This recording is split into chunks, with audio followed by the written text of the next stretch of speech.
Bruxismo é um hábito muscular rítmico de apertamento ou ranger dos dentes, sem nenhuma função útil aparentemente para o nosso organismo, responsável por danos severos aos dentes, como fraturas e desgastes aos músculos e articulações temporomandibulares. O distúrbio é comum até mesmo em crianças. Preste atenção como sua mandíbula e dentes se comportam durante o dia. Isso é conhecido como bruxismo de vigília. De acordo com um estudo, apertar a mandíbula também é uma resposta ao estresse e à ansiedade. Sua mandíbula está tensa e seus dentes estão cerrados em momentos como estes. Relaxe seu maxilar, coloque os dentes em posição de descanso, com pequeno espaço entre eles, e mova a mandíbula da esquerda para a direita para relaxar. Placa mil relaxante rígida. Ela tem o papel de restringir os movimentos dos músculos faciais e reduzir o atrito dos dentes e a força entre as arcadas, estabilizar articulações e dessa forma aliviar as dores e preservar os dentes e suas estruturas. Fabricada em acrílico transparente, rígido com acabamento externo liso, é considerada a mais eficaz para o tratamento de bruxismo cêntrico, bem como o bruxismo excêntrico.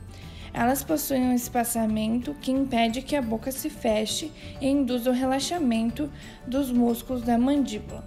Tem a função de proteger os dentes, diminuir a retração da mandíbula por meio do afastamento dos dentes e ajudar a desprogramar a ação neuromuscular.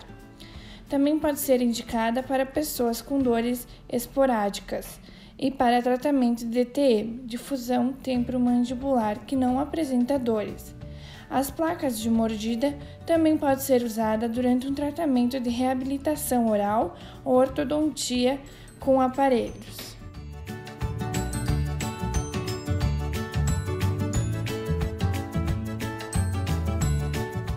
Placa de silicone. Fabricada em silicone transparente e flexível, a indicação desse tipo de placa de mordida quase sempre é apenas para alívio de sintomas relacionados a problemas de ATM, decorrente do bruxismo, mas não indicada para quem tem bruxismo e não apresenta disfunções de ATM. Apesar de seu uso ser considerado mais confortável do que a placa acrílica, pode trazer problemas se for utilizada de forma inadequada. A característica macia da placa pode levar o paciente inconscientemente a mastigá-la, ocasionando aumento da força muscular na mastigação, ou seja, dessa forma haveria uma piora do bruxismo e aceleração do desgaste dos dentes. Estrutura se a placa macia for usada por tempo prolongado. Outra desvantagem é que o silicone é um material poroso e, portanto, tem mais propensão para favorecer micro-organismos e bactérias.